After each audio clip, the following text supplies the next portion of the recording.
Interview.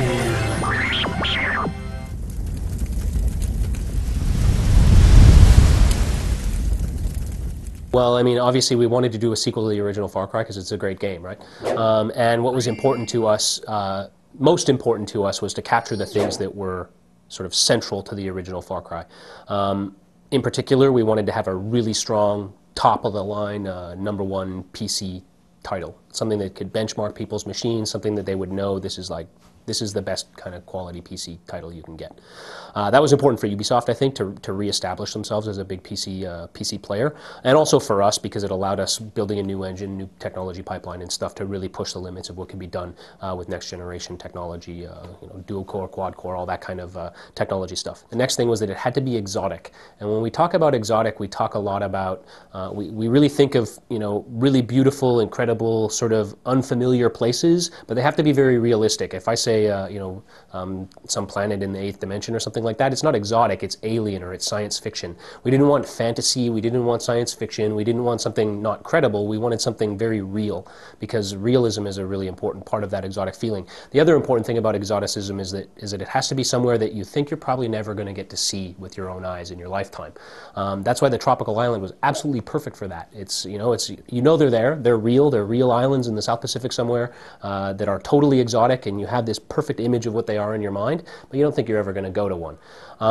And the problem with staying on a tropical island, and the reason we decided to go to Africa with this game, is that after Far Cry on PC, and then Far Cry Instincts, and then, Predator and the other console versions of it, and then with Just Cause and Boiling Point and Lost on TV and Crisis, all of these games being set on tropical islands, it's not exotic anymore. You've been there. We talk about the game as there are sort of two main story arcs, if you want. One of them is the story of you having to hunt down this arms dealer who's been supplying these two factions with weapons.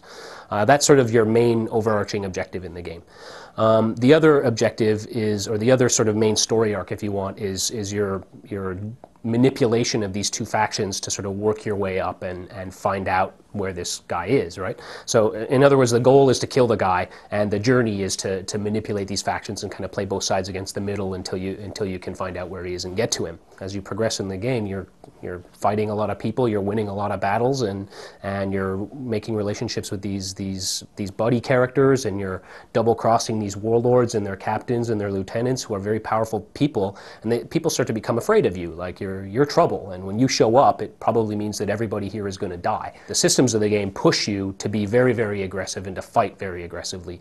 It's in your interest to kind of shoot to wound, like I showed, draw people out, take advantage of them, scare the other guys around by taking guys out in really aggressive and kind of disturbing ways. But once you get trapped in that, it becomes kind of a cycle where it spirals out of control, and so you always need to be on guard against that as well. There are 13 what we call buddies in the game. The buddies are characters. They're fully realized characters. They're not part of the story in the sense that they don't appear in Chapter 3 and then die in Chapter 5. Like, it's not scripted. They're real autonomous AI agents living in the world just like you. And you encounter them by either rescuing them from some predicament that they're stuck in or finding them through exploration. But obviously the more you work with them, the more jeopardy they get put into, and they can die just like any other AI in the world. You can just rescue them from wherever they're trapped and shoot them, and then they're gone, right? So, I mean, if you want to do that, you're welcome to. And what we decided to do was, rather than have a main character and try and say, you are, John Creed, some tough guy with no personality, we decided to say we have these 12, 13 really awesome characters. Why not, since the story is sort of dynamically assembled, reacting to the player's decisions and what he does, why not let the player just be one of these characters? And so for every person who plays the game is going to play one of the buddies, essentially, and that removes that character from the story. You won't meet him because you'll be him. It was fundamental that we build the engine from scratch in order to do it, because I think that's really what next gen is about. It's not about bigger data formats, it's not about more RAM, it's not about hard drives, it's about lots of processing power. And if you can multi-thread your engine and get all of your stuff to run on all these cores, you can get some really, really, really impressive things that we haven't seen before. We've had a small console sort of technology team working since well, they've been working for a long time, but as of just sort of around Leipzig, they confirmed that they were able to get our data over onto the new generation of consoles, which was a big and welcome surprise for everyone. On the multiplayer side, we've had multiplayer in the works since the very beginning. We have a pretty interesting multiplayer.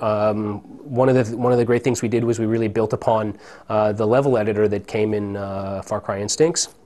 Obviously, we gutted it and rebuilt it to work with our new technology, but it was kind of a best-of-breed level editor when it came out on Xbox the first time, and I think we've really taken it to another level. It's really impressive what an ordinary person can do in a very short amount of time.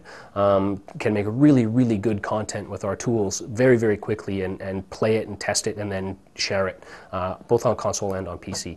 So I'm Clint Hocking, creative director on Far Cry 2. I'm very happy to talk to you guys about it, and can't wait to have you looking in for and playing the game with me online as well in March of 2008.